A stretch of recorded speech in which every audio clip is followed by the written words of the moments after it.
Hey there, welcome back to Bloodborne. First things first, I have got a ton of soul items I am carrying around. These things are starting to pile up, so let's get them out of my inventory and use some of my soul blood echoes to purchase some much needed equipment and level up.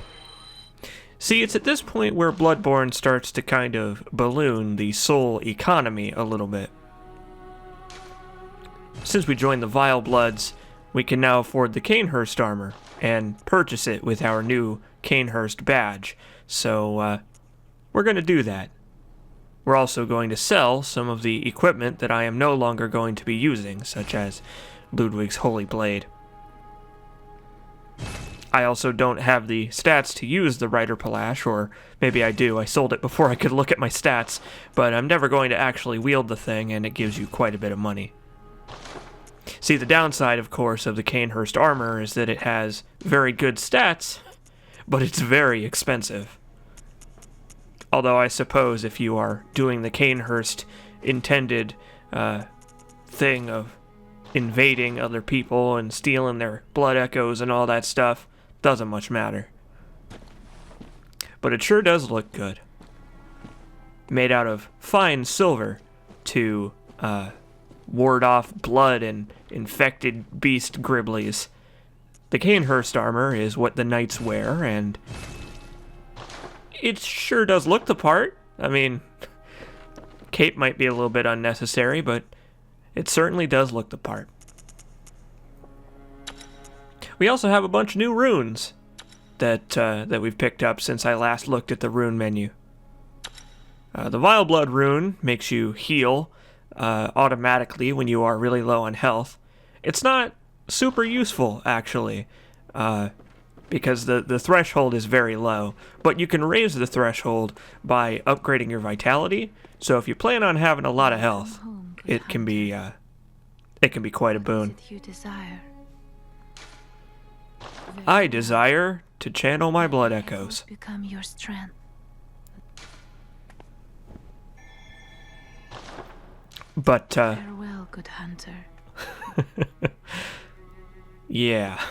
Let's just keep moving, shall we? Now that I've blown all my money on better equipment.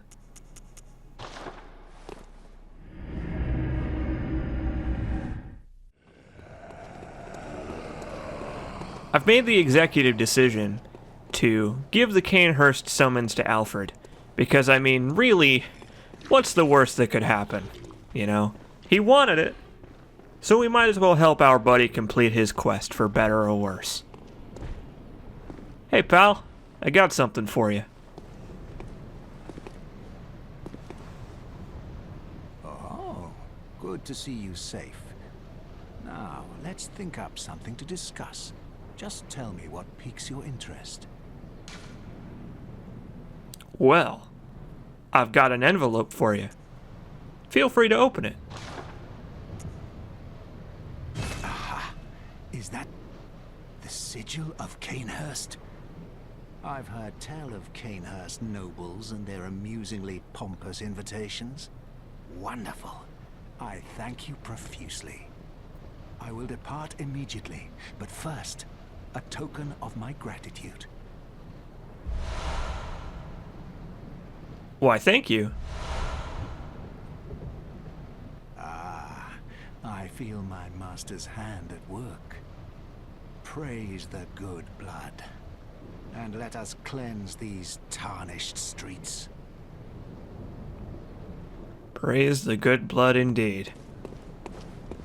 Well, good luck with that, man. Maybe you can tell that it's Solaire's voice actor now.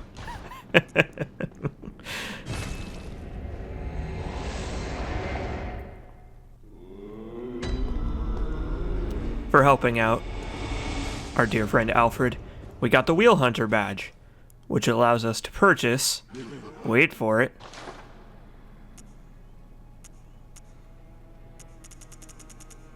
a bunch of weird stuff, actually. We can now purchase Ligarius's wheel, the main weapon that he uses if you make the poor decision to try and fight him in combat. It's a pretty fun arcane blood type weapon. And of course, the golden Ardeo. It's a strange hat. Maybe we'll wear it later. Very, very strange. I suppose we ought to go and see the Queen. Maybe we could let her know that Alfred is coming so that we can resolve the situation peacefully. Look, I've done it. I've done it. Smashed and pounded and grounded this rotten siren into fleshy pink pulp. There, you filthy monstrosity. What good's your immortality now? Try stirring up trouble in this sorry state. All mangled and twisted, with every inside on the outside for all the world to see.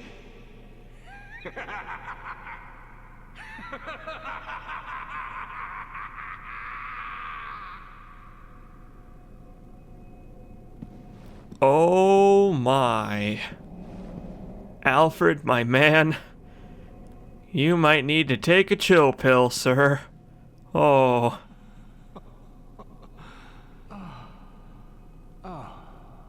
You, is it?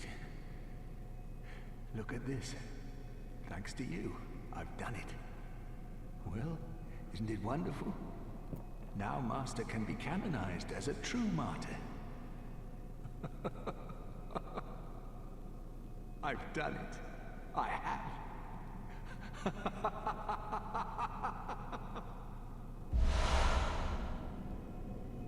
I think I might have made a mistake. I've done it. I have. Well, we accidentally made Logarius a martyr anyway. I guess I didn't mean to, but sometimes things happen as a result of your actions and you're not necessarily in control of them. That fleshy goop appears to still be moving. Okay. New plan. Maybe I'll just kind of scoop some of this into my pocket. The description of the queenly flesh says that it's still warm and wiggly, so I guess technically the queen's still alive. So maybe it wasn't such a bad thing that I let Alfred paste her. Maybe someday we'll find a way to bring her back.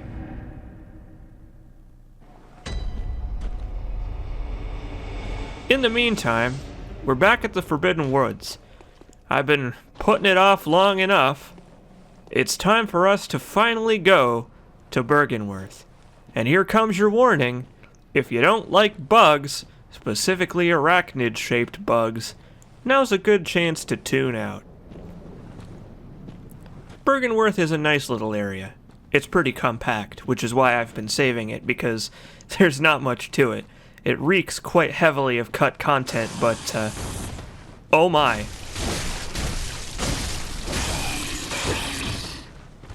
It reeks quite heavily of cut content, because it has a lot of...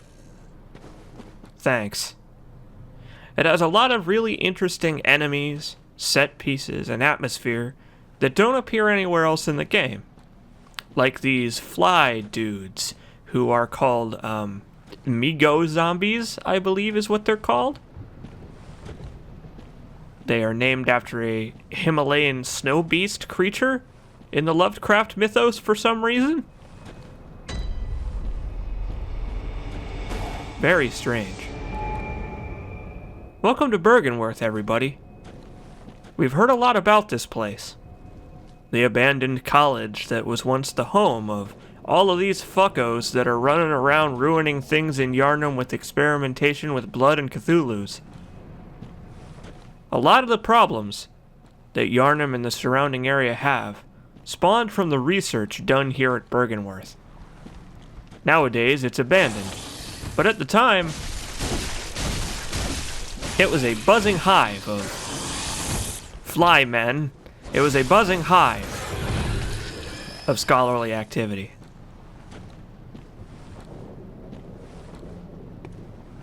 And boy, this place does have atmosphere. The moon hangs low. There's ominous fog everywhere. It's dark and blue in the moonlight. And it looks like no one's been here in ages. Well, no one's sane anyway. Which I suppose makes sense because... Which I suppose makes sense because I don't know how anybody would get past the shadows of Yharnam anyway.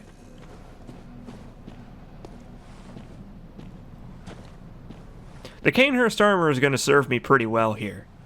It has pretty high physical resist. Some of the highest physical resist you can get in the game.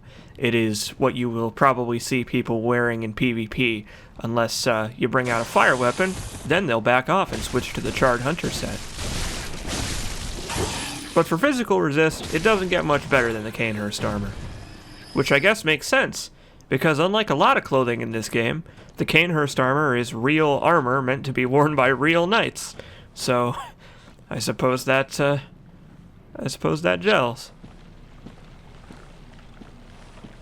Oh no. Hey you, come here.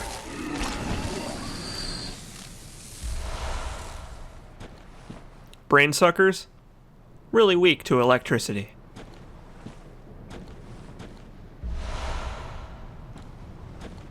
And hey look, another rune for Arcane Lake, which I guess that makes sense, given where we are and what's directly on our left. The Arcane Lake, the middle of the crescent-shaped lake that surrounds Yharnam. Although the moon, not quite crescent-shaped at this moment in time, but I'm sure at some point it would have been. I appreciate that it's not a full moon. I don't know. I wonder if that was an intentional decision or not. It sure is gorgeous, though.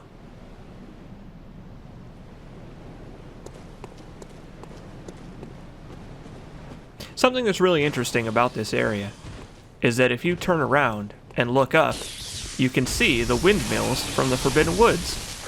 You may recall that in the Forbidden Woods, I turned around and I looked down, and I said, hey look, it's Byrgenworth. Well, you can see that exact same location from down here. Souls games are great. Hey, by the way, look at this fucking nightmare. Look at this horrible creature. Ugh. This thing, I don't even know what these things are called. I don't know what they are. I hate them. They make my skin crawl. This game has no shortage of weird fucking bugs. Oh no! Oh, that's bad. This game has no shortage of weird fucking bugs, and I'm so upset at the existence of this creature.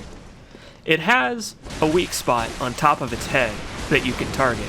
So if you have a high damage gun, you can shoot it in that flower thing and it'll stun it and do a ton of damage, but my guns aren't quite upgraded enough as of yet. Ugh. It is nasty.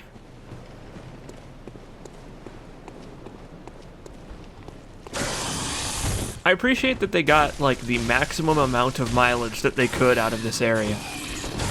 Because, like, again, over there in front of me, there's, like, a giant blank platform where there are barely any trees. And some people speculate that the lecture building was originally supposed to be over there on that raised platform that is now behind me. Hey, wait a minute. Is there someone up there? Huh. You see, in the game's memory, sir, you can find YouTube videos of this pretty much everywhere. In the game's memory, the lecture building and Byrgenworth are loaded at the same time. So if you clip out of bounds and you run off in one random direction, you will eventually find the lecture building way, way off in the distance. So who knows? Maybe they were originally part of the same area, and it was split up. Similarly, people speculate as well that this unique hatch was originally supposed to lead somewhere. But it doesn't lead anywhere. There's nothing underneath it. But at one time, who knows? There may have been. So welcome to Byrgenworth, everybody. Surely not the main hall, but one of the main buildings, I'm sure. Oh my! Good gracious. So this NPC, this hunter, has a unique name. I mean, some of the NPC hunters we have fought so far, or avoided fighting, as it were, Jura's buddy underneath the Gatling gun, and the two guys outside of Yahar'gul wearing the Yahar'gul lac set. They don't have names or anything. They just have their equipment and their stats and stuff. Well, this one, her name is, I believe, Yuri, a reference to, of course, Souls game tradition of Yuria from Demon Souls, returning in the Souls games. And this is, technically speaking, her appearance here. Why? I don't know. But yeah, if you look her up in the guidebook, she has a name and everything. So how about that? And she puts up a fight too, because she has that. That attack is called a Call Beyond, and that attack homes in on you in all kinds of different directions and is really, really tough to avoid. So Yuri puts up a hell of a fight here, but she goes down just like anybody else does eventually. And hey, look, because we're a vile blood, technically, we got a blood drag. So how about that? I like this thing. I don't know what this thing actually is. It's like some kind of like lunarium structure. It's like a model of the planets, but I don't have any idea what it actually is. Further evidence, by the way, that the lecture building and Byrgenworth were once connected, is that in this chest is the student uniform. There are actually 2 copies of the student uniform in the game, one with a trench coat and one without the trench coat, and with like a cloak thing instead. And there you go. That's the one without that's the one with the coat.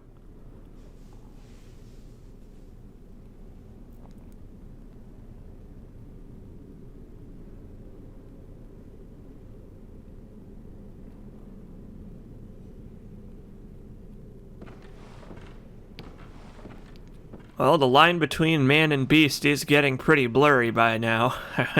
I would safely say that the number of non-beast humans in Yharnam is starting to dwindle.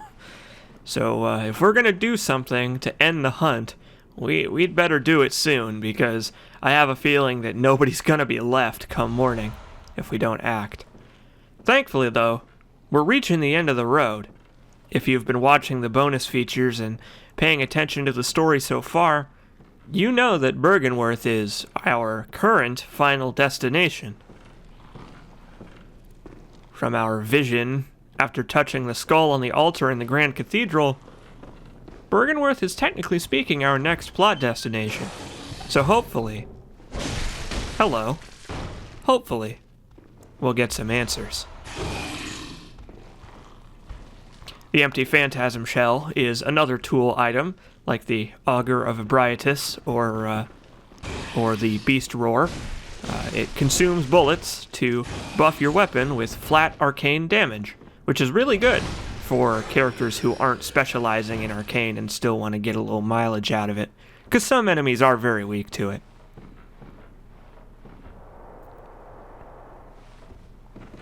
We picked up a key to this lookout over here, which states that Master Willem spent his final days hanging out over here, observing the lake, keeping watch over it.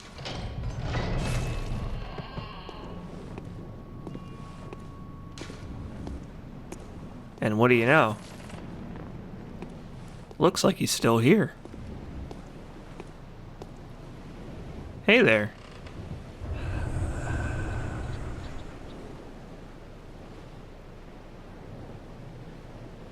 Huh.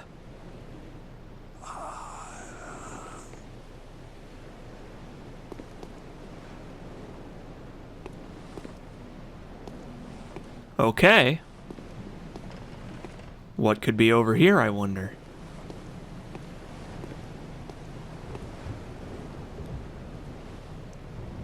Oh. Oh my.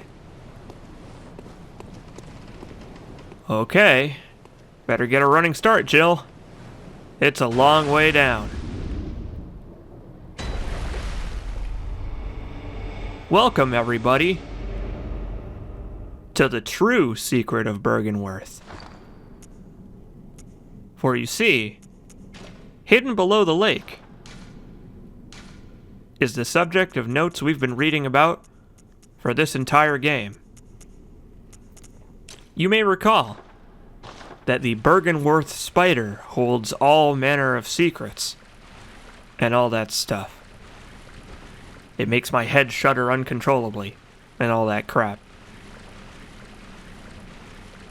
Well, here it is. This shrimp-looking thing, shrimp caterpillar bug, is the Byrgenworth spider. And unfortunately, in order to get out of here, we have to kill it. Hey, by the way, spiders. Thankfully, Rom, the vacuous spider, is weak to electricity and arcane, so the Tonitrus will serve us quite well here. I ate a beast blood pellet to buff my damage all across the board here because the spiders, they will drop down infinitely, and they are such a nuisance.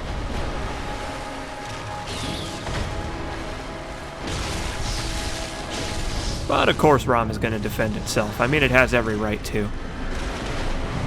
The spiders do a lot of damage, by the way, even with the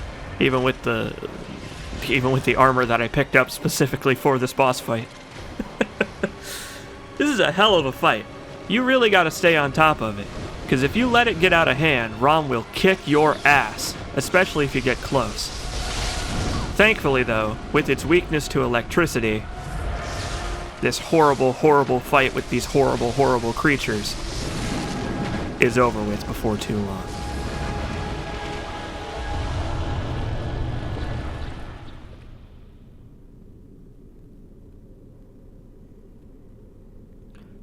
Why do I get the feeling that we have just made a very, very big mistake?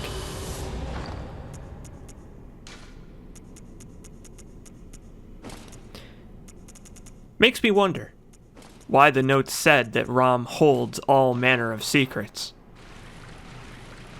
Or hides them, I suppose. Because so far the people of Yharnam have remained relatively sane, thanks to said secrets being hidden. And yes, to end the hunt, we do have to kill Rom. There's no way around it. But it seems to me like those secrets were a little bit better off staying hidden.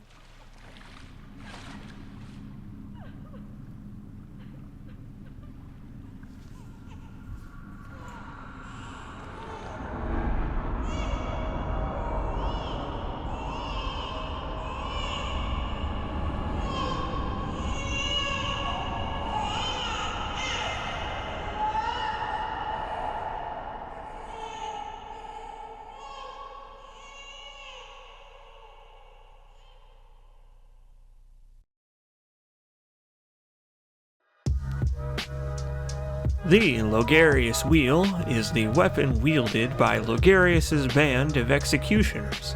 It is, of course, really good at murdering the crap out of vile bloods, but it's also good at murdering the crap out of anything else that stands in your way as well. Logarius's Wheel is the only weapon in the game, as far as I am aware, that is a strength weapon and an arcane weapon. Of course, this is compared to the Vile Blood weapon, which is a dexterity and blood tinge weapon. They're pretty good opposites. Logarius's Wheel specializes at having really, really big, wide, sweeping attacks that are very slow, have a very low range, but do a ton of damage. It's really good. But of course, if it were just a big giant wheel that you beat stuff up with, that wouldn't be very interesting. So the transform mode for Logarius's wheel allows you to buff it, which will slowly drain your health in exchange for buffing the damage a ton. You can't get the health back with the rally mechanic, but it's worth the trade-off. Of course, remember, the Chikage does the same thing, so they are two sides of the same coin. If you would like to make use of the rally mechanic with the wheel, however, after transforming it, you can continue to mash the button to buff it even further, which will cause it to drain more health, but also deal more damage, and it also gets a really fun, big, giant, spinny attack. I love this thing. This weapon is great. It is very strange and unique, which is definitely what this game is all about. Not a trick weapon in the traditional sense, but man is it fun to use.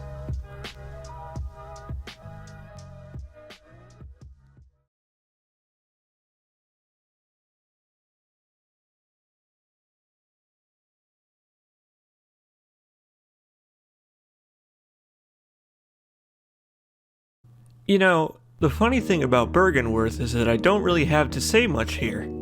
We've spoken so much about it in other bonus features in previous episodes that you already have pretty much the whole story. It was a college that researched the arcane, plumbing the depths of the Chalice dungeons to research the superhuman society that came before Yharnam. In their efforts, they came across this mysterious old blood and a link between the Thumerians and the Great Ones that changed the course of their research. A schism erupted within Byrgenworth about how to best go about making contact with these Great Ones and researching the effects of the old blood, and so they split off in a bunch of different directions, and the rest was history. Until now, anyway. You see, it turns out that Master Willem had an ace up his sleeve. From the cutscene where Lawrence leaves to found the church, we can tell that Willem is a man of principles. He understands the terrible power that the Great Ones and the Old Blood hold, and to be fair, he's surely not alone from that perspective. But what he has that the other schism parties lack is pragmatism. The motto of the college is "Fear the Old Blood" for a reason. Willem understands that the power should stay in the hands of the Great Ones and out of the grasp of mankind. See, that's the difference between Byrgenworth and the Church. That was the disagreement that caused the schism. The Church believes that mankind can ascend through experimenting with the Old Blood directly to become kin and join the Great Ones in, greatness. Byrgenworth was founded on the idea that blind experimentation is really dangerous, and it can be avoided by making contact with Great Ones instead, and asking for their favor. And hey, they had hard evidence of that to boot. So that's where our friend Rom comes in. We first heard about Rom a very long time ago. Back at Cathedral Ward, there was a note about her, claiming that the Byrgenworth spider hid all manner of secrets. Until this episode, we had no idea what that meant, or how literal it really was. Rom isn't so much hiding the secrets as causing them to be hidden, which is an important distinction. She is a creation of Willem's, ascended to kinship or maybe even godhood for the sole purpose of shrouding the world from the effects of gaining insight. Basically, Rom served as a brick wall that stopped the Great Ones from wreaking havoc and the citizens from catching wind of what's really been going on all along. Nightmares, beasts, and Cthulhus all run wild in Yharnam as of late, but the common folk could only catch little glimpses while Rom's magic was still in effect. And, unfortunately for the citizens of Yharnam, Rom was standing in our way of ending the hunt. The trouble with all this is, we had no choice. But as we will probably find out soon enough, that doesn't mean it was a good idea.